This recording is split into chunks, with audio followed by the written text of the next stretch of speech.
Alors, il y a 2 ou 3 choses à dire là-dessus. C'est que record, oui, et record non en termes d'affluence. Record non pour les 2 semaines, on va dire, de tableaux finaux, parce que en fait, la direction a choisi d'amoindrir un petit peu la jauge de façon à ce qu'il n'y ait pas trop de bouchons dans les allées de Roland-Garros, et notamment via l'ouverture pour les gens qui ont des billets pour les cours annexes, de la partie haute du cours Simone Mathieu, de façon à ce qu'il y ait un petit peu plus de circulation. Le cours Simone Mathieu, pour ceux qui ne connaissent pas Roland-Garros, c'est celui qui est situé tout au bout, on va dire, qui a été construit le plus récemment, à Dans les côté des serres. Serres d'Auteuil. Exactement. Donc, sur les 2 semaines, ce n'est pas un record. Il y a quelques milliers de spectateurs en moins. En revanche, sur les 3 semaines, incluant les qualifications, là oui, c'est un record, 630 000, hein, vous l'avez dit, je crois, Lionel, Oui. sur les 3 semaines, parce qu'il y a cette volonté, mais à juste titre, hein, et on est allé volontiers là-dedans, nous aussi, sur Europe 1, d'intégrer la semaine de qualification au tournoi. Ça fait partie du storytelling de Roland-Garros, et cette année, c'est vrai que dès le lundi, il y avait énormément de monde qui est venu pour assister à des matchs parfois formidables, avec des suspens, des histoires folles, des joueurs ou des joueuses qui reviennent sur le circuit ou qu'on apprend à découvrir.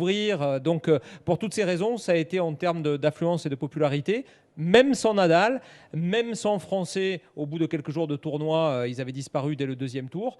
Ça reste quand même un tournoi dont la marque est tellement forte et les histoires aussi tellement extraordinaires à raconter qu'on a l'impression qu'on ne tire jamais à la ligne, et c'est tant mieux. Il est probable, Benoît Mélin, d'ailleurs, que le tournoi ait gagné en popularité parce qu'à observer, à écouter, à tendre l'oreille, parfois avec les personnes que l'on croise, amateurs de tennis ou pas d'ailleurs, dans ces allées de Roland-Garros, on a l'impression que ça s'est encore plus démocratisé. C'est-à-dire qu'il y avait parfois des gens qui ne sont pas des spécialistes de tennis comme vous, par exemple, mais qui prenaient du plaisir à se balader, à manger une glace, très chère au passage, hein, d'ailleurs, les glaces et tout le reste. Non, mais c'est vrai, sur le merchandising, il faut le dire, c'était extrêmement cher, mais il y avait eu une population, en tout cas, qui semble s'être renouvelée. Est-ce que vous faites ce constat, Benoît? Non. Et pourquoi? Non, non, non. Il y a eu le Covid, hein, qui a eu un gros coup d'arrêt par rapport à la fréquentation de ce tournoi et des autres tournois d'ailleurs. Mais non, non, je pense que c'est toujours la même popularité. Il n'y a rien de changé. C'est toujours un événement. Population, je parle, Benoît, pas la popularité, la population, Mais c'est-à-dire la population, c'est-à-dire qu'il y a Alors, une population, un spectre plus large de la Ben, population. moi, je ne pense pas. Je pense que malheureusement, le prix des billets, le prix comme vous en parliez, des glaces, de tout ce qu'il y a autour, là, en merchandising, ben, ça enlève la possibilité à pas mal de passionnés de tennis qui viennent de province de pouvoir se payer ce genre de journée à Roland-Garros. C'est très compliqué, ça coûte extrêmement cher, plus le train, plus l'hôtel s'ils doivent rester le soir. Ou alors, s'ils ne restent pas le soir, il faut qu'ils partent tôt, donc ils ne voient pas les matchs du soir. Enfin, moi, je ne suis pas tout à fait d'accord avec ça. D'accord. Non, non, non. Je trouve que justement, on est plus sur une population très parisienne qui a les Plus moyens élitiste. et plus élitiste, oui. Mhm. Et la night session, justement, qu'en pensez-vous, Cédric Pioline? Parce que ça a fait débat aussi, cette night session, avec quand il y a le match féminin ou quand il y a eu un match féminin, le public qui avait acheté des places pour ce jour-là, c'est un peu plein parce que les matchs féminins sont en général plus courts. On en a parlé, en effet, mais est-ce que vous trouvez que c'est un principe qui fonctionne bien? C'est ce que semble vouloir confirmer et maintenir Amélie Mauresmo la saison prochaine. Bah, écoutez, je crois qu'il faut élargir la réflexion en se disant que la night session est venue du fait qu'il y a eu des centaines de millions d'investissements, notamment pour la construction du toit sur le central, et qu'il y a un moment où on emprunte de l'argent, il faut le rembourser, c'est comme pour tout le monde. Et donc c'est de là où est venue la night session. Après, sur la formule qui a été choisie par la direction du tournoi, à savoir de faire 3 matchs en journée et un match le soir, effectivement, on se met dans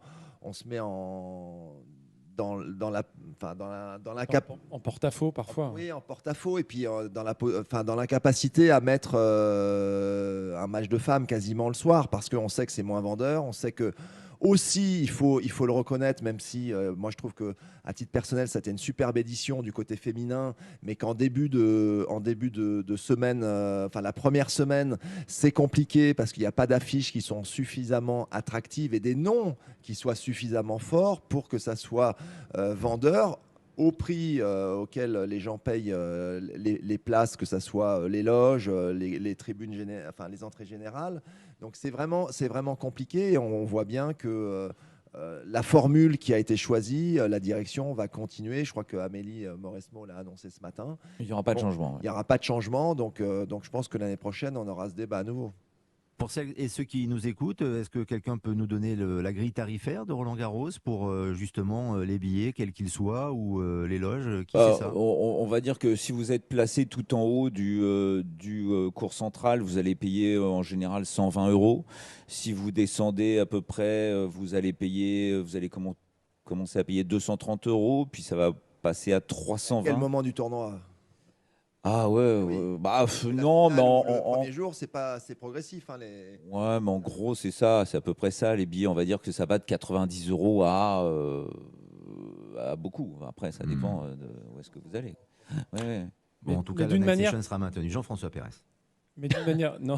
Non, c'était Christophe Taureau. Mais d'une Christophe manière plus Taureau. générale, ce qui a changé. Alors oui, Roland Garros, il a changé. C'est une ambiance générale qu'on retrouve désormais sur les autres tournois du Grand Chelem. On a le sentiment que les journées se sont allongées. C'est vrai que la façon dont le stade a été réaménagé, et avec le fait que les gens ont plus d'espace pour se poser, pour boire un coup, etc., ils restent aussi parfois beaucoup plus longtemps dans le stade, même s'ils ne sont pas au bord des cours. Et c'est vrai que par exemple à l'Open d'Australie, on a vraiment un sentiment de fête en permanence, parce qu'il y a beaucoup de gens dans les allées, même s'ils ne sont pas forcément au bord des cours.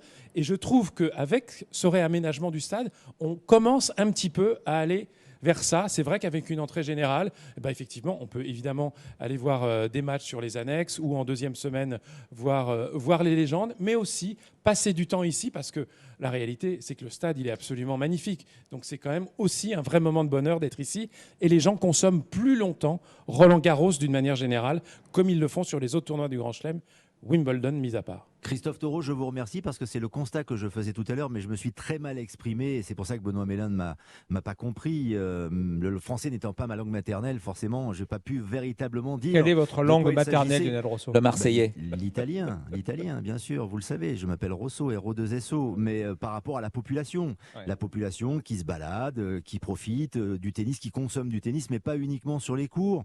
Et c'est vrai que les visages, les profils des personnes qu'on a pu voir n'étaient pas forcément celles que l'on apercevait les années précédentes. Mais on clôt le débat là, en tout cas sur cette population, et on espère qu'il y aura encore plus de monde l'année prochaine.